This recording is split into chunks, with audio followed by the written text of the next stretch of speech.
Morning, everybody. It's 8:49 on this Monday, the 15th of July, and this is your pre-opening comment, and it is video number 2202.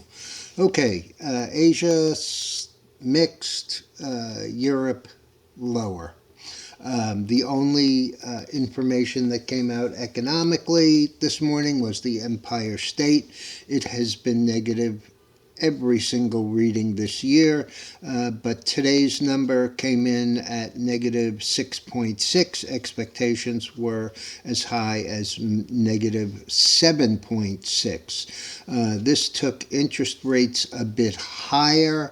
They actually were up a bit anyway. The long bond was down. The 10-year was trading around 424, and that was up about 6 basis points. At 8 o'clock, the Dow was up 200. At 8:32, after Empire State came out, it was up 204, so nothing really there. NASDAQ up 75 to up 80. The one that got hurt a little here was the S&P. It was up 31. It then moved to up 21. As of right now, we have the S&P up about 17, so it continues to falter a bit. Dow is up 201, so that's still right in the ballpark, and the Nasdaq is up only 60. That's the low of the day that I've seen so far. We had earnings from both BlackRock and Goldman Sachs. Neither of those two stocks are really doing very much. BlackRock was as high as 840 and three quarters.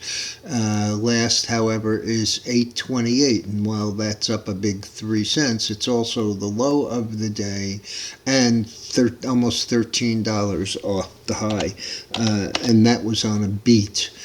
Same situation, but a little less extreme on the Goldman Sachs. Also beat, revenues in line, just like BlackRock. The stock was as high as 489.80. The low is 474 and a quarter, 474.29 actually. Last is 484, and that's up $4.12, and about 2/3 up on the range.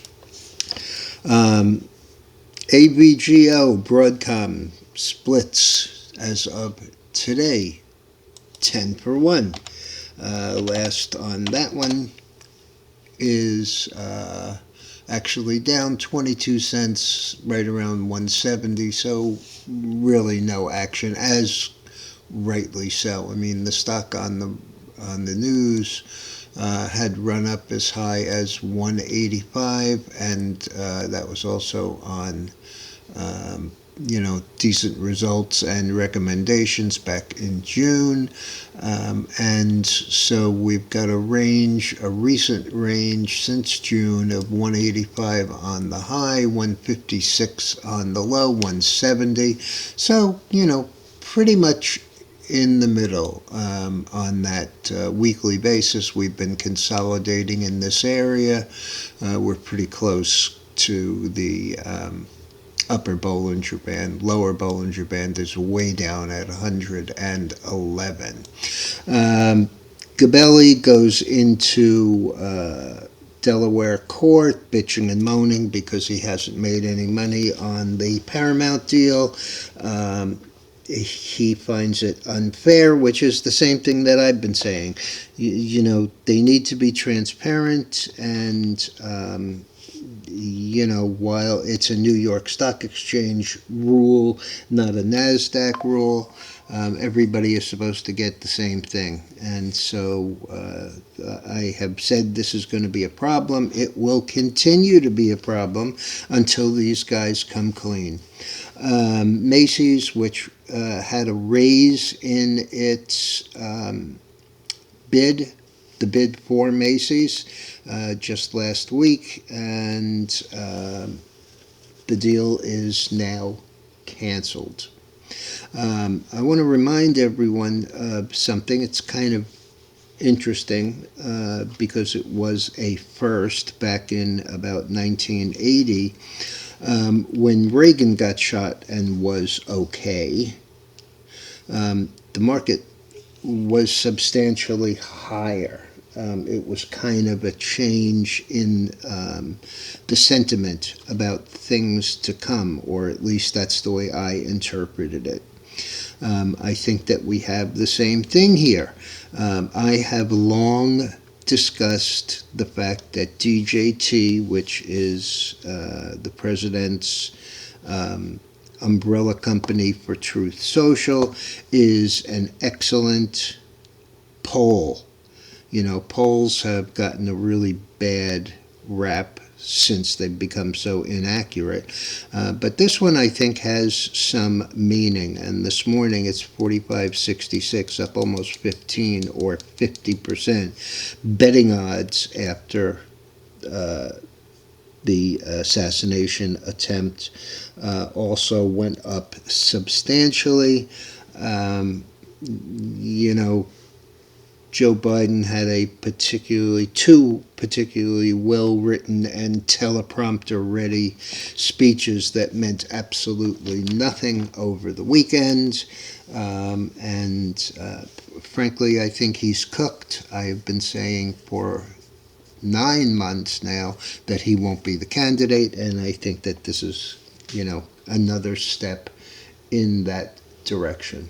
Okay, last on the S&P is up 19, Dow up 206, and the Nasdaq up 62.70. So pretty decent morning. Chart on the screen, by the way, is the nat gas, which continues to fall. It did, in fact, close this gap that it left back in early May. Maybe it's going for this one. I don't know. But, this is also a Trump issue. And by the way, I try and be absolutely apolitical. But, as you can see in these markets, nothing changes the market faster than a change in sentiment. And nothing changes sentiment like political or geopolitical news. And I think that, this is a good illustration of that. In the energy, though, you need to remember that during Trump's time, the average price of oil was about $44, $45. It was up as high as $70. It was down into the 30s. And so that's also a big negative for nat gas, because as we drill, we're going to have more nat gas as we have more oil. This is a hell of a move from, $10 down to a low of $1.60, a last of $2.23.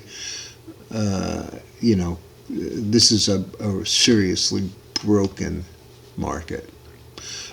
Bitcoin and the others are up today. I haven't seen any news about it, nor do I care about the news about it.